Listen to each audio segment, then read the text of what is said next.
Hi, how are you? This is Kirsten again, and I'm back with another video and my very first interview. I couldn't have a more special guest, my extraordinary, exceptional grandmother, Estella Hazel Scott Freeman. How are you? I'm pretty good. Good. Now, this is an extraordinary event for me because she is the most phenomenal woman I know. And there are many reasons for that, but one of the main reasons is what I'm about to tell you. So tell everybody how old or what your birthday is. November the 20th, 1920. Wow, so how old does that make you? 99. Yes, you turned 99 about a week ago, right before Thanksgiving. Right. And we have so much to be thankful for, not the least of which is you. Yes. Just extraordinary, around on this earth for 99 years. And that was my second question. Why do you think you've been blessed with 99 years on this earth? I just don't know. I didn't think I'd live this, at 99. Yeah. Yeah. Do you think it could be how you've lived, the choices you've made, or the choices other people have made, why they haven't lasted as long as you? Well, I think the choices that I made, plus some of the choices that people have made on me. Mm-hmm. What are some of the choices you think you made that has led to such a long, blessed life? Well, I try to treat everybody right and do the right thing. Yeah. It's very important. That's basically integrity. Yeah. And you seem to have that in spades. Right. So one of the things, living as many decades as you have, you've seen a lot of things happen. You've seen more than almost all of us, probably. You've experienced more. You've lived through several wars and a lot of life events. And thinking about everything that's gone on in the world and all the 10 decades you've been alive, is there any event that stands out to you that just stays in your mind that was really important? From, Brown versus education, MLK, some of the wars that happened, some of the presidents, anything that's happened in the world that stands out to you? Yeah. Well, we have had a lot of presidents. Plus some of them were good and some of them weren't. But President Carter, I think he did a good job. Yeah? When was he president? I'm not sure. Do you know what era that was? Was it in the 70s? I think it was the 70s. It was before my time. Yeah. Yeah. What about integration, the school integration in the 50s? How was that for you? Oh, well, it went pretty good, but, it could have been better. Yeah. How did it affect you when you were a little girl going to school? Well, I had to ride the bus going to school, and that was a problem because we had to walk 2.5 miles. And to go to a school that was segregated? Oh. 2.5 miles every day? Yeah. Each way? Yeah. Well, one way. Okay. Yeah, so together it's like 5 miles every day you walk to school. Well, not really. That it wasn't like that. Oh, okay. Yeah, just one way I'd walk. So was there like schools that were closer to your house that you could have gone to but you weren't allowed to go to? Well, no, I went to the closest school, know that. But it was a segregated school, so. Yeah. Yeah. Yeah. Have you experienced any violence in your life around you? Oh, yeah, plenty of that. Yeah. You've seen your share, I know. Yeah, right. Like, what's something that happened to you? Well, I can't think now. It's a lot of years ago. Yeah, long years ago. But like maybe when you were a kid or something, maybe you were at a restaurant just minding your business, doing nothing wrong, and someone just was bothering you for no reason. Yeah. Okay. Right. Well, shifting gears a little bit, you know, you've lived a long life. You are living a wonderful life, and you still have a lot of life to live, I hope. Mm-hmm. Let's talk about family for a second. How many kids do you have? 4. Mm-hmm. 3 What's her girls and a names? boy. Mm-hmm. This is going to be a quiz. We're going to see if you can name everybody. Okay. Let's name your kids. Oh. And that's the easy part. Well, start at the oldest one. Yeah. Dorothy Jean. Mm-hmm. Okay. And Kenise Freeman. That's my daddy. And Loretta. Mm-hmm. And Bernice. Yes. So I'm going to help you out with the grandkids. How many grandkids do you have? I think, what is it, 7? I think, actually, let me count. I think it was 6. Oh, 6, okay. It's now 5, but Yeah. it was 6. Yeah, okay. The oldest, Frankie. Yeah. And then, you know who's next? Uh,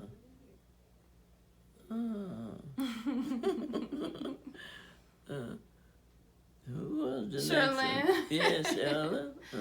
And then it was Trey, Trey. my brother. And then Toby, Yeah.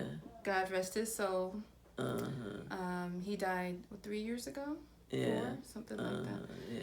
Me. Yeah. And last but not least, Right. who's your youngest grandchild?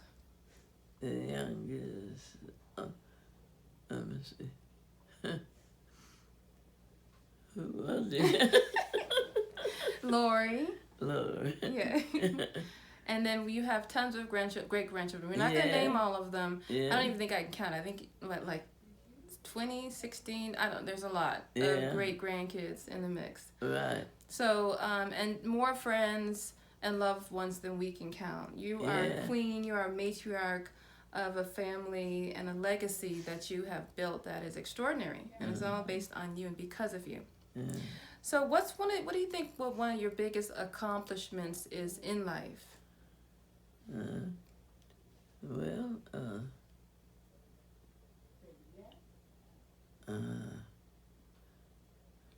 If you could think of one thing that happened, it could be a birth of a child or, you know, having 4 kids, building this legacy, career you did, having a marriage that was fulfilling, touching people's lives, anything that you can think that you've accomplished and you're proud of. well, I tried to raise my children right and bring them up in the right way, you know. And you did. Yeah. They became successful, kind, people that have impacted those around them, and that's all you can ask for. Yeah, right. Yeah. Would you say you have any regrets about anything? No, not really. Yeah? I don't think we should in life. I think that's the healthiest answer.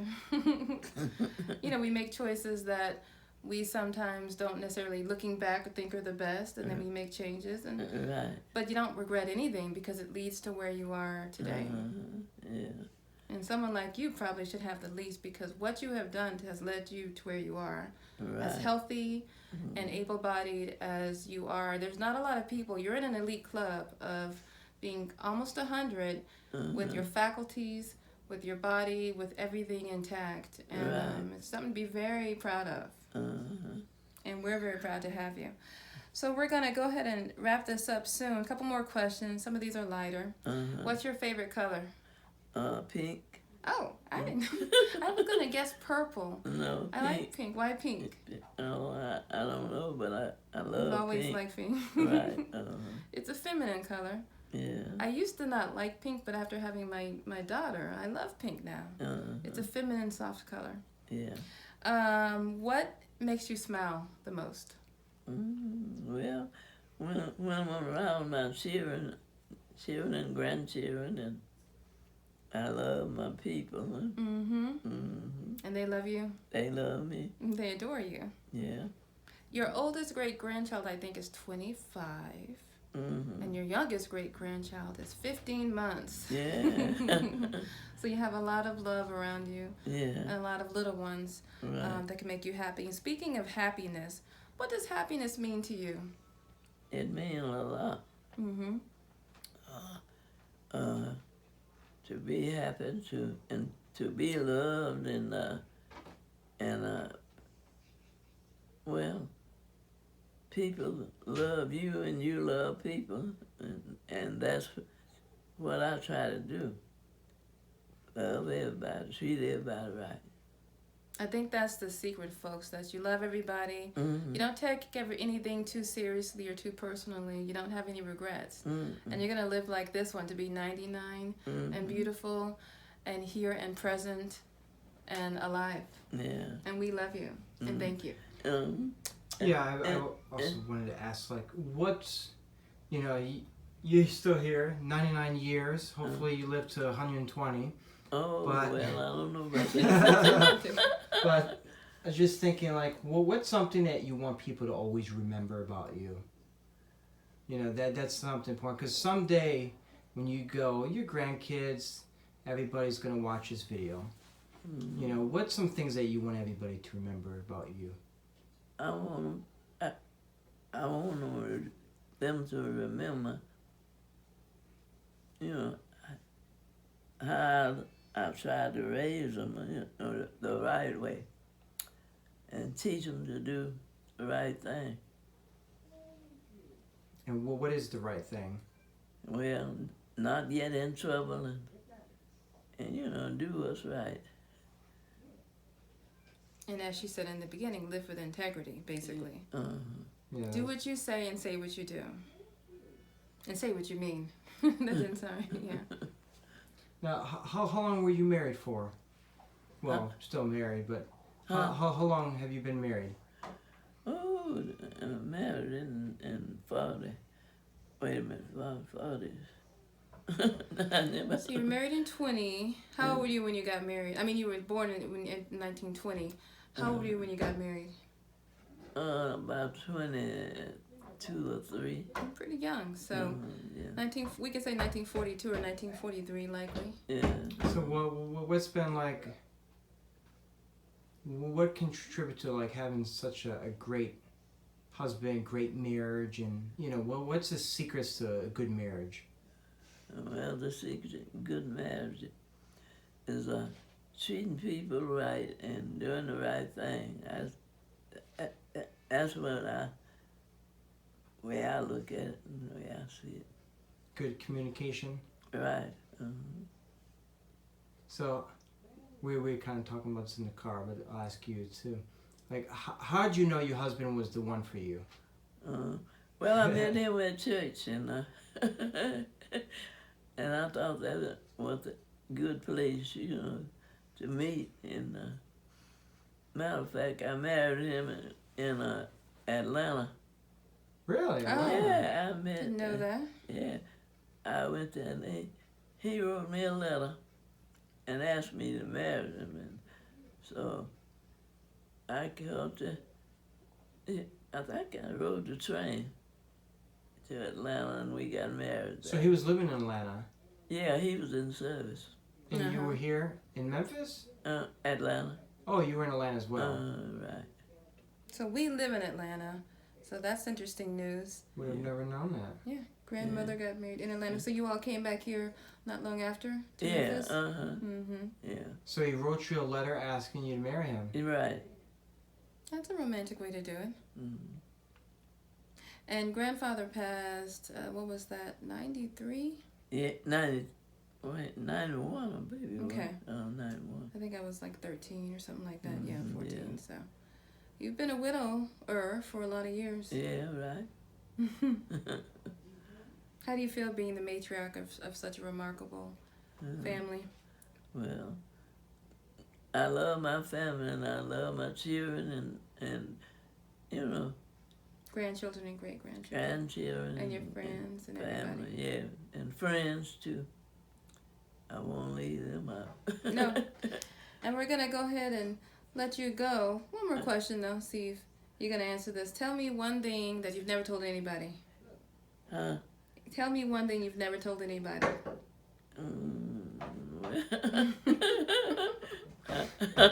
I don't know.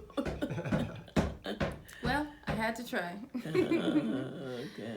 And And if you haven't seen him, but this is my husband who is the cameraman and also the co-interviewer. Yeah. So thank you for participating in this. Okay. Thank everybody for watching. Yeah. Is there no last questions you have? Something. It's like, okay. Here's a question for. You've been around for 99 years. 99 years. That's a long time. Yeah, it is. What do you think this new generation should really know that you think would really help set them up for the future? To treat everybody right and robbing and stealing and just do the right thing.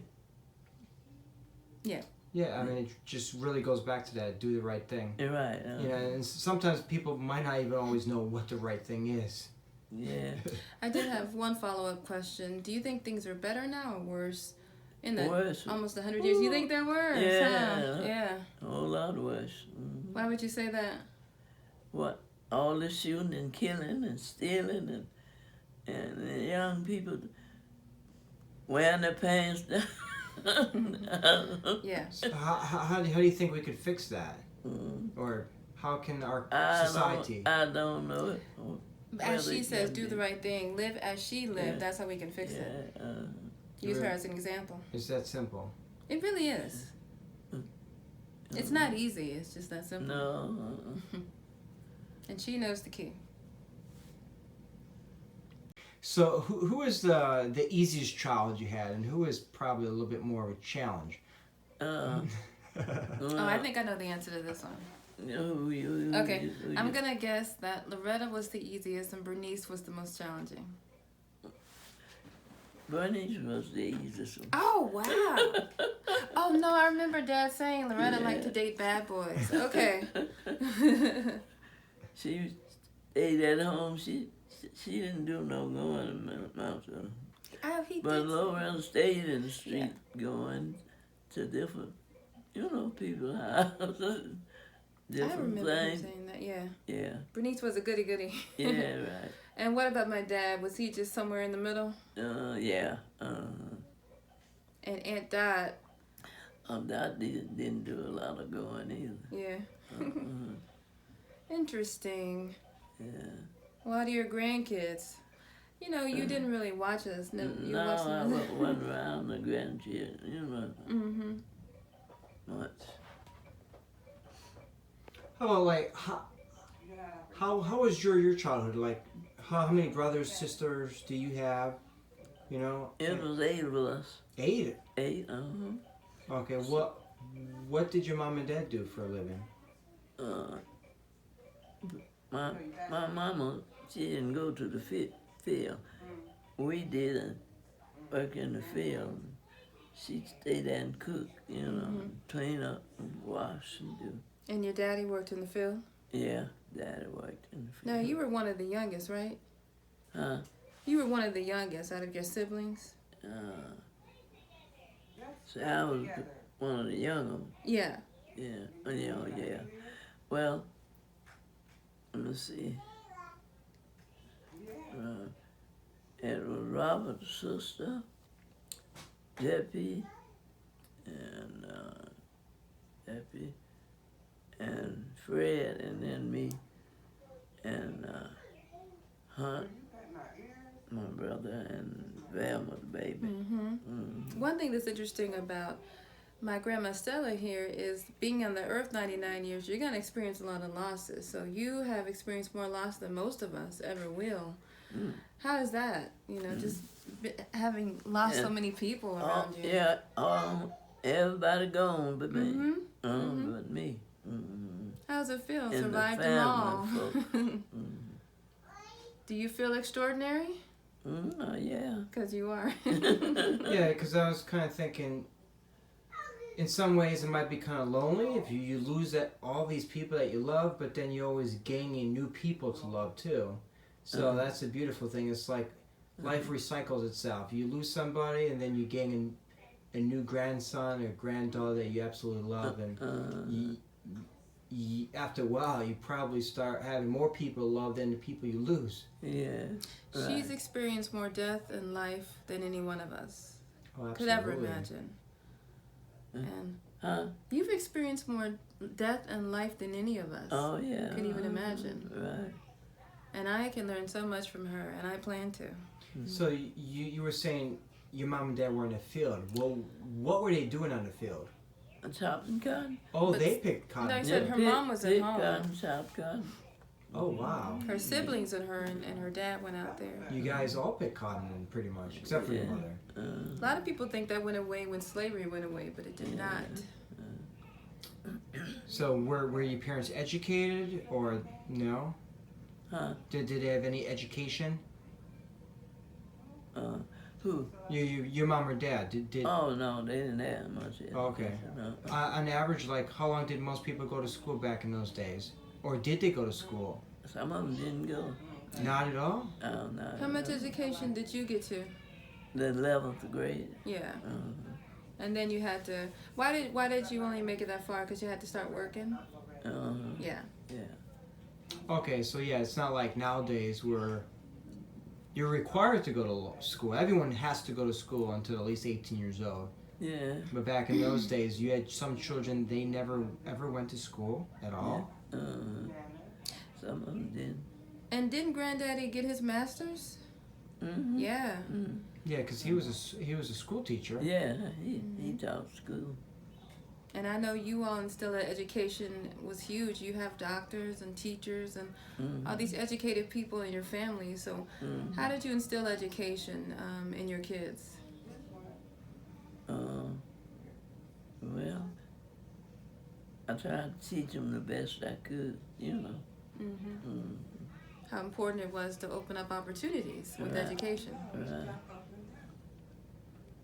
So I don't know if you know much about this, but your son, he mentioned, when he was a kid, a lot of times he went to school and he didn't have anything to eat. He was starving, because I guess you guys didn't have a lot of money, and sometimes your husband, he would, your husband was a really good man, and he always gave money to the church. Oh, But yeah. because of that, unfortunately, a lot of times your son, he went to school hungry, he said. Yeah, right. So why do you think maybe your husband believed it was so important to give to the church? Because I guess and I hear a lot of this, back in the days, a lot of people gave a lot of their money to the church. Yeah. But at the same time, it affected their own families because they didn't always have food because they were giving all their money to the church. Yeah, right. Well, that's still to this day, people do that. It's about tithing, believing, trusting that process. Yeah. So I'm sure that's what Granddaddy did. We all believe in.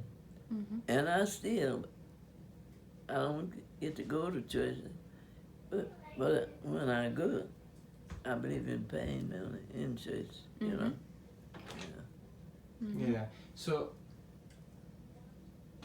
how was your childhood though? When you were a kid, what did you enjoy doing? I sang in the choir. Okay. Yeah. You're a singer. Yes. So that's where your son got into singing, huh? Yeah. And that's where I get my singing voice from, I'm sure. Yeah. Yeah. You were singing. What else did you do? What other hobbies were you into? No. Were you ever into sports or anything? And no, I never did.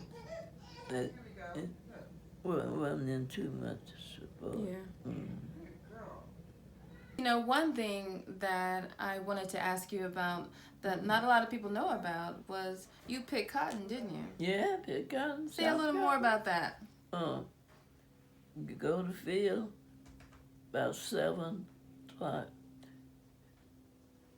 and you come home and eat dinner around 12, and then you go back to the field, pick cotton or chop cotton. How long did you do that? Oh, I did that a long time, many years. And all day. Yeah. So it was hot outside. How long did you pick cotton for? Like how much? Did they pay you? Yeah, they paid me. Didn't pay me much, but they paid. So how much cotton was probably in a sack? Like how much did it weigh, you think? Well, I picked 200 pounds of cotton one time. How much? 200 pounds. In How one old- day? Yeah. Do you remember how old you were when you started picking cotton? Well, let me see. That's been so long, but Were you a teenager? yeah. Okay. Yeah. So if you picked 200 pounds of cotton, that's a lot. Yeah. How much did they pay you for all that? I don't remember how much they paid, but they didn't pay much though. But like, well, how much would you think it would be? Like a dollar or a couple dollars? More than that. So this was probably the 1930s. Yeah. Did you didn't have, I guess you didn't have much choice of No. how to make money back then. No, huh? you didn't have no choice. How's like the working conditions? The way we would do, we would go to the field, pick avocado. We get through, we go to the neighbor's house, field, and help them. That's the way we would do it. Did you ever think about your life and how black people did this, but other people didn't have to do that? Yeah, But most everybody did that though, Yeah, that's just how life was. You didn't question it. Help one another. Yeah. Thank you. Well, we love you very much. We appreciate you. Thank you so much. And I love y'all. Thank you. Yeah, thank you.